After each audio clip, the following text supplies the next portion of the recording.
Hello everyone, my name is James and welcome to Shard TCG, and today we are doing set 2 top 10 card art, and I've been really excited to do this. Of course set 2 isn't finished, so this could even become a newer video in the future where I update this. But there are some lovely art that I've done so far, and I just want to do a quick little video just to show some off to some people who are following the YouTube channel and maybe not so much the Discord channel, so maybe they're a little bit more disjointed from Shard. So I'm bringing this to you, the YouTubers. So to kick off is my most favourite one. I know people say save the best till last, but I said hell no, I'm going to throw the Phoenix in first. What is special about this and why it is one of my favourites is not only because it is so powerful, but also because it has this little personal story that I'm going to share with you today. Now you see, when growing up at school, I went to Lord Lawson of Beamish Academy of Art and Design, and the school logo or mascot, if you want to call it that, was a blue phoenix, and that's why I went with the blue phoenix for this one. Also, it's really nice because it contrasts with the fire that you've put in the background. It doesn't just blend into nothingness. So as a little nod to my school, I have made the blue phoenix. Now the reason my school had the blue phoenix as their logo was because of many years ago the school had actually burned down. So when they rebuilt the school, they adopted the phoenix as the school was rising from the ashes. So I found that was like a nice little touch for Richard and me, which are the creators. We both went to the same school together, and I thought I'm going to create the blue phoenix in honor of my school because I've got a lot of happy memories there, and it's just been nice to share that with you all today in this video. Right, and up next, it's not an amazing piece of artwork, but I love him because of his goofiness. This is the Gobble. Now, the reason I created this one as well is because I was really struggling going with a more unique goblin shape. Now, see, I wanted to do a goblin, but I didn't just want to copy these generic goblins, and I was really struggling in a lot of parts with getting the right type of body shape without it just copying our imp styles. So I went for a more chunkier form, a little Donald Trump type hairstyle on it, and I've created this fun little Gobble, and hopefully he is different enough that people don't confuse imps with Anthronians, which is our humanoid type class.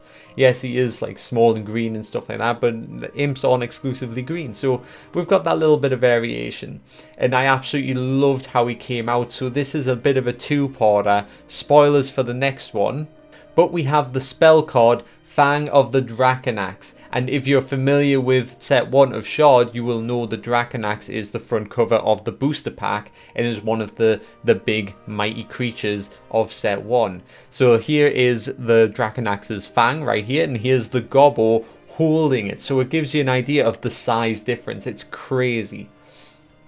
But once again, I got to draw the Gobble again. Slightly different expression, you know, still that vacant eye just panning off into the distance, you know. His hair's got a little bit of a back quiff this time, you know, like with his hair. I can picture him throwing his head back, you know. He's very happy. The tongue's still out, of course, you know. I think that's a permanent feature of the Gobble, as he needs that derpiness look about him. He's a fun character, and I hope to add him to more Shard art in the future, have him in other types of card spells and stuff. Okay, and next up we have another spell card, Imp Funeral. Now this is a good example of how the imps look compared to the Gobble. As you can see, we've got some green imps here. We've got the Grendel and a couple of little Gremels. So we've got a couple of dark ones which are like fire and lava. We've got like a frost one there. We've got a couple of mini chaos ones and a big muscular quake one there. And what I really love about this art is just the comedy side of it again. So we're into the bit of the comical bit of it. I love giving the Grendel just that little tissue there. He's quite upset. And obviously the Arix is inconsolable right now. And I just thought, you know, it's got something about it for something as morbid as a funeral, to throw in a bit of comedy there. I thought it was a fun piece of art to do. Okay, and then moving on, we've got another spell that I've done, the Cult of Atlantica. Now, once again, this is a reference from set 1, where I did Atlantica, which is based off of Lovecraft's spider monster, which was Atlantica, the faceless spider. But instead of making it a faceless spider, I decided to give it a mask, because one of the issues with Lovecraft creatures is usually he describes them as so indescribable they will drive you mad when you see them. So how can you draw something like that? I'm not that good that I can drive somebody crazy with my drawings. As amazing that would be, I don't think I would be quite as stable mentally if I could do something like that. But to throw in like a fun hockey mask type situation where, you know, we could lift it up and reveal themselves, I like that. So with the Cult of Atlantica, they adopted the mask of Atlantica and then just wear these robes, and we just wanted to incorporate just a little bit of storytelling into set 2, where we have slowly been adding lore pieces on the Shard TCG website, where you can click on the cards and find out a little bit more about the cards if there is a little bit of story behind it. Now next up is the Nihilipod, which I absolutely love this card for its design. You know, I'm a big Monster Hunter fan, and I get a little bit of a Khezu vibe from this. If you're familiar with Monster Hunter, I'll put up a picture of the Khezu now, just so you can see how it compares with the long neck and the mouth.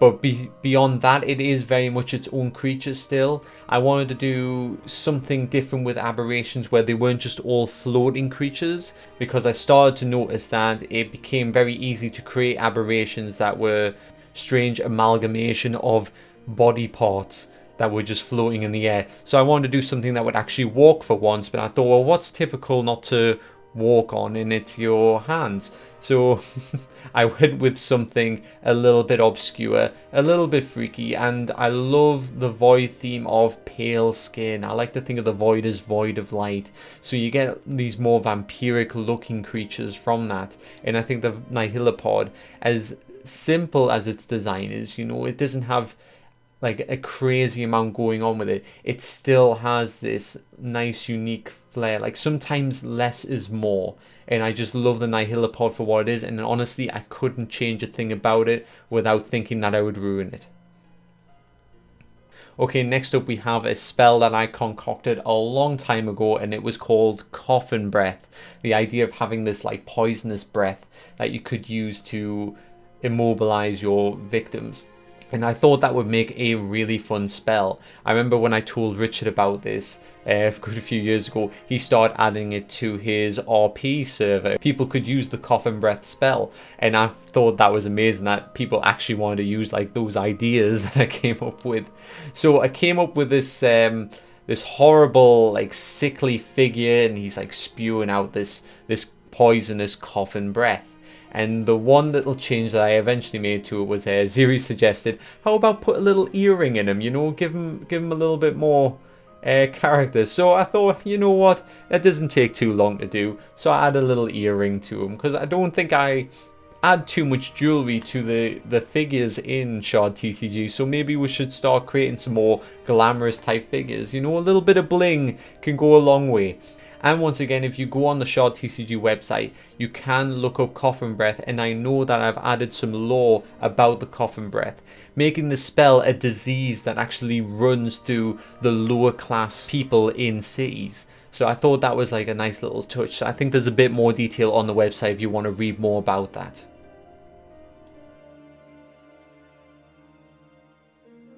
And next up we have the Vesper Hive Guard, and I absolutely love this because I got to be a bit more creative with the Vespid. Now the Vespid was Richard's design, which essentially was a giant wasp, and like I said before, sometimes less is more, and Richard went, well, some people like wasps, I gave them a giant wasp, that's what they wanted, and he's delivered that. That's fantastic. But now, wanting to get a bit more elaborate with the Vespid, start creating this class system, as you find with a lot of like wasps, hornets and ants and things like that, and when you've got these like hive type creatures. So the Vespid Hive Guard is a type of guard that would actually stay within the nest and defend the queen or the eggs or something along those lines. The little alterations we've done compared to the Vesper, which I'll put up on the side now, though the Vesper has 2 pairs of feelers, these ones have more horn-like feelers, so I'm not sure if they would still be used as sensors, but maybe more for combat. Also, the other obvious changes is it has this giant jaw for locking in, which you see in a lot of insects anyway, and these big strong forearms which look like they could do some serious damage. You may have also noticed that they lack the wings, but that just emphasizes more that they would remain in the hive as guards. You know, they are more built to fight in smaller spaces, so they would be a lot more set back.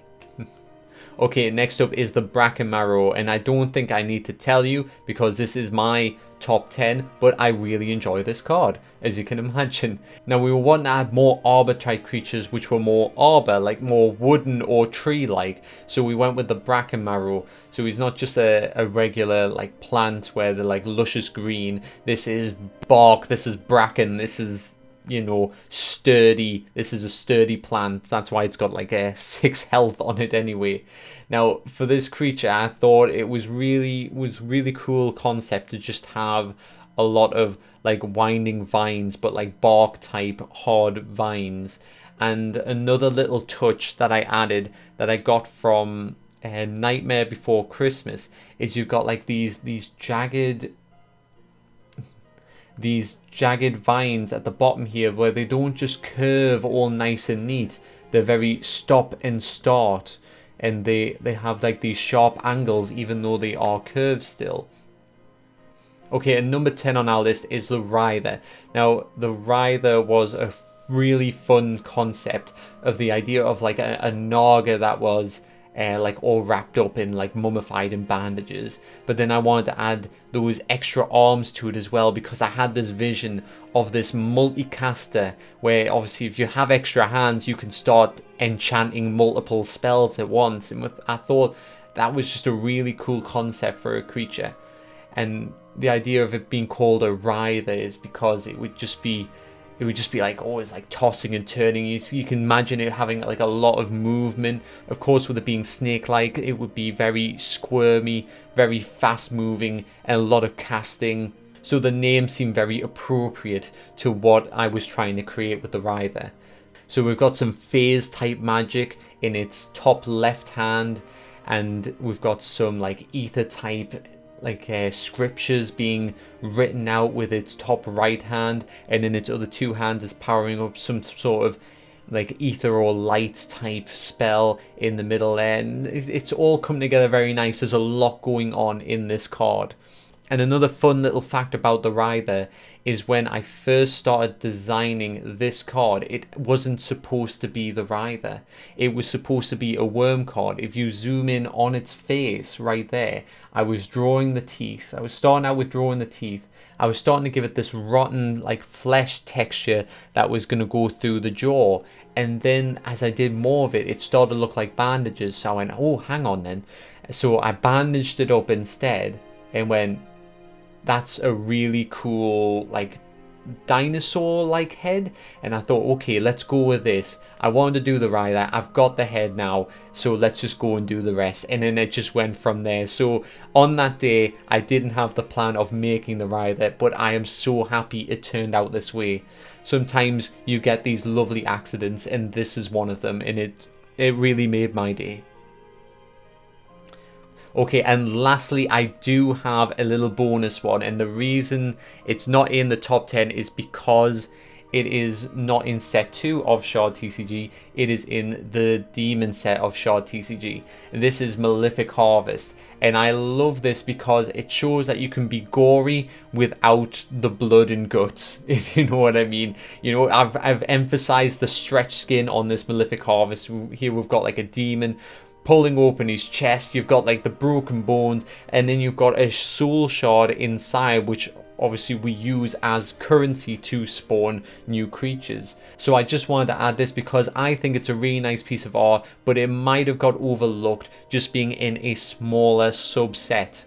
So that's all of them for the day anyway. So you've got your 10 Shard Art and your one little bonus one, the Malefic Harvest. And thank you very much if you've made it this far in the video. I hope to see you guys again. And if you would be so kind to leave a like and subscribe, that would mean the world to me. Thank you very much. Goodbye.